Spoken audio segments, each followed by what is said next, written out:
Hello everyone. Today we are going to perform one of the important experiment of 12th science, that is to determine the resistivity of a given wire. एक wire दिया जाएगा, उसका resistivity निकालना है by plotting VI curve. ठीक है, उसके लिए आपको क्या क्या apparatus चाहिए. The first one is the battery eliminator. We can regulate the voltage over here, and the second one is an ammeter, a voltmeter, a rheostat and a key. and अगर आप उसका रेजिस्टिविटी निकाल रहे हैं तो area निकालने की ज़रूरत है. एरिया के लिए आपको रेडियस चाहिए, तो उसको निकालने के लिए हम यूज़ करेंगे एक स्क्रू गॉज का. तो पहले क्या करते हैं, हम करंट और वोल्टेज से आर निकालते हैं. What will be the resistance of this given wire. तो फर्स्ट ऑफ ऑल आपको क्या करना है, सर्किट डायग्राम को देखते हुए यहाँ पे एक क्लोज सर्किट बनाना है. कैसे बनेगा, the negative of the battery eliminator is going to connect with the key. Negative of the battery is going to connect with the one terminal of the key.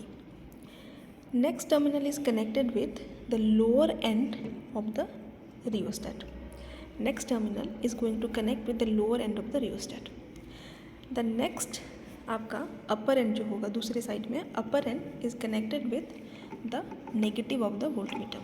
आप सर्किट डायग्राम में जैसे देख सकते हैं, the upper terminal is connected with the negative of the voltmeter and the positive of the voltmeter is connected with the negative of the ammeter. Positive of this voltmeter is connected with the negative of the ammeter. जो red terminal है वो positive को denote करता है and the black one is for negative. Then उसका जो positive है किसका, एमीटर का positive is going to connect with the positive of the battery eliminator. This positive is again connected with the positive one. ठीक है, अब आपको क्या करना है, वोल्टमीटर के ऊपर आपको एक पैरेलली एक वायर को कनेक्ट कर देना है. ठीक है, और ये वही वायर है जिसका कि हम रेजिस्टिविटी निकालने वाले हैं. तो the circuit is complete now. The positive is connected with the positive of emitter and the negative of the battery eliminator is connected with one terminal of the key. The next one is connected with the lower end of the rheostat and the next upper terminal is connected with the negative of the voltmeter. Positive of voltmeter is going to connect with the negative of emitter. This is how the circuit is complete now. अब हम क्या करेंगे, on करेंगे main switch, और इधर भी एक अब ऑन ऑफ स्विच दिया गया है आपको. स्विच ऑन होने के बाद आपको क्या करना है, रीडिंग नोट करना है. अब जब क्या करेंगे, इसको आप जो आपका रियोस्टेट है उसका नॉब को आगे पीछे करेंगे. You can see the deflection over here in the ammeter and galvanometer. Ammeter में और गैल्वेनोमीटर में आपका डिफ्लेक्शन आपको साफ नज़र आ रहा है जब मैं क्या कर रही हूँ, इस नॉब को आगे पीछे कर रही हूँ. आपको बोथ गैल्वेनोमीटर और एमीटर का आपका कितना करंट और वोल्टेज हो रहा है आपको हर एक इंस्टेंट में ऐसे आपको 5 to 7 एक्सपेरिमेंट आपका रीडिंग्स लेना है. तो क्या करेंगे, फर्स्ट यहाँ पे आप देख सकते हैं जैसे कि यहाँ पे 5 लाइन के बाद आपको डिफ्लेक्शन शो हो रहा है एमीटर में. तो इसका रीडिंग कितना एम्पियर करंट होगा, इसका लीस्ट काउंट पहले निकालेंगे. आप देख सकते हैं 0 से 0.5 तक को 10 डिवीज़न किया गया है. तो what will be the least count, 0.5 divided by 10. ठीक है, तो आप क्या करेंगे, लीस्ट काउंट, रेंज तो आप क्या हो गया 3 एम्पियर तक, लीस्ट काउंट क्या है 0.05. तो अगर आपका 5 डिवीज़न आता है एमीटर में तो दैट विल बी 5 इंटू 0.05. ठीक है, तो वो हो जाएगा 0.25. ठीक है, उस हिसाब से आपको current as well as voltage का भी कितना लीस्ट काउंट है, the least count of the voltmeter is also 0.05, क्योंकि 0.5 को यहाँ पे 10 डिवाइड किया गया है.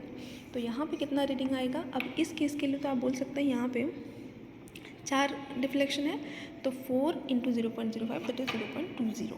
ठीक है, वोल्टेज मिल गया, करंट मिल गया. ऐसे करते करते आपको क्या करना है, 5 रीडिंग लेना है. ठीक है, किसके लिए, एमीटर के लिए, वोल्टमीटर के लिए. ठीक है, उसके बाद वोल्टेज और आपका करंट मिलने के बाद आप क्या करेंगे, रेजिस्टेंस निकालेंगे. हर एक रेस्पेक्टिव रीडिंग के लिए आप क्या निकालेंगे, V बाय आई निकालते हुए आपको रेजिस्टेंस मिल जाएगा. रेजिस्टेंस मिलने के बाद आपका ये वाला जो सर्किट है ये काम तो हो गया. For the next part of this experiment we are going to determine the length of the wire and the radius of the wire. Length के लिए तो आपने क्या करना है, इसको सीधा करके आप एक स्केल की मदद से इसका वायर का कितना लेंथ होगा मेज़र कर लेना. जैसे कि इस वायर के लिए कितना आया हुआ है मेरा 13 सेंटीमीटर, जिसको कि मीटर में करने के लिए मैंने क्या किया, ठीक है, कितना आएगा मीटर में 1.3 टाइम्स 10⁻³ मीटर। ठीक है, अब आप क्या करेंगे, इसको देखेंगे, ये क्या है, एक स्क्रू गज, जिसका कि एक तो होता है ये वाला आप साइड में जो देख रहे हैं, ठीक है, which is called as a circular scale, और ये वाला लाइन को बोलेंगे लीनियर स्केल। ठीक है, अब दोनों का यूज़ करते हुए आपको क्या करना है, इस वायर का रेडियस निकालना है, जो कि 11th में आपने किया होगा ऑब्वियसली।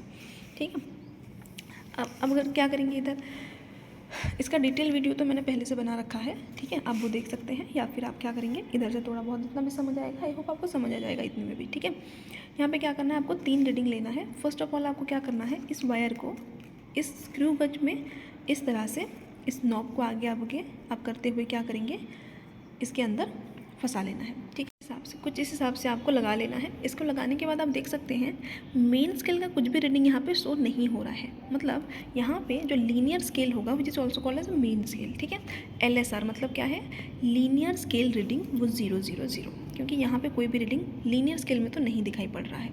ठीक है, लेकिन आप यहाँ पे जो सर्कुलर स्केल है उसमें कुछ रीडिंग आपको दिखाई पड़ेगा।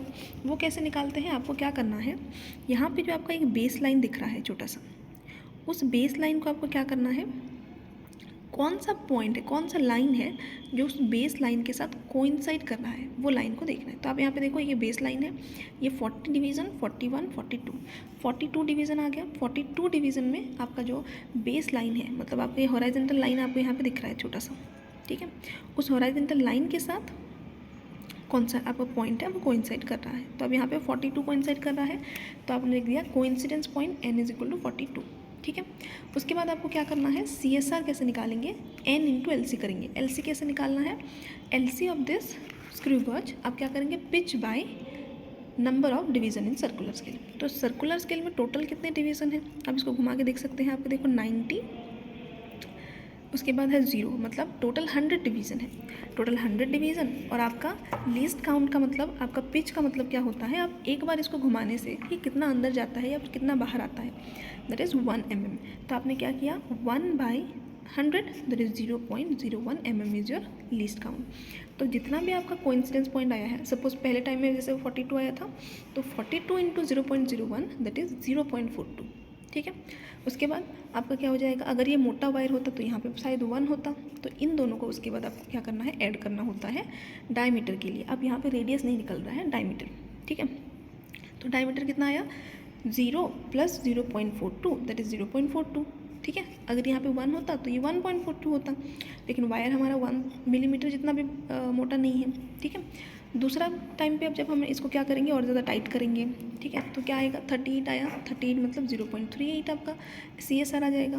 तो डायमीटर हो जाएगा आपका LSR + CSR that is 0.38। Similar manner में आपने थर्ड टाइम निकाला 0.26। अब मीन डायमीटर निकालने के लिए आप क्या करेंगे, तीनों को ऐड करके बाई 3 करेंगे। ठीक है, ऐड अप करने के बाद बाई 3 करने से आपको मिला 0.35 mm। इसको अगर आपको मीटर में करना है तो ये हो जाएगा 3.5 टाइम्स 10⁻⁴ मीटर। तो इधर से आपको क्या मिल गया, लेंथ ऑफ द वायर मिल गया, डायमीटर मिल गया। ठीक है, अब आपको क्या करना है, आपने वहाँ से आपका जितना भी रेजिस्टेंस आया था, आपने पहले से रेजिस्टेंस निकाला हुआ था पहले कर्व से, दैट इज रेजिस्टेंस कितना आया था 1.7 ओम। ठीक है, जो आपने एमीटर वोल्टमीटर रीडिंग को फिर डिवाइड करते हुए जो निकाला था, तो यहाँ पे आपका रेजिस्टेंस मिल गया था 17 ओम, 1.7 ओम। ठीक है, तो रो = RA/L। आर तो आपको पता है, तो ए होता है πr² और पाई आप लिख सकते हैं πd²/4 भी लिख सकते हैं πr² को। तो यहाँ पे r πd²/4L हो गया। अब सभी का वैल्यू यहाँ पे डाल देंगे, r का वैल्यू 1.7 इंटू पाई का वैल्यू 3.14 इंटू आपका d का वैल्यू हो जाएगा 3.5 टाइम्स 10⁻⁴ का स्क्वायर हो जाएगा, और नीचे क्योंकि आपका r = d/2 होता है, तो d/2 का स्क्वायर मतलब यहाँ पे 2 का स्क्वायर 4 हो गया, और इंटू यहाँ पे क्या करेंगे, length of the wire that is 1.3 times 10⁻⁻3।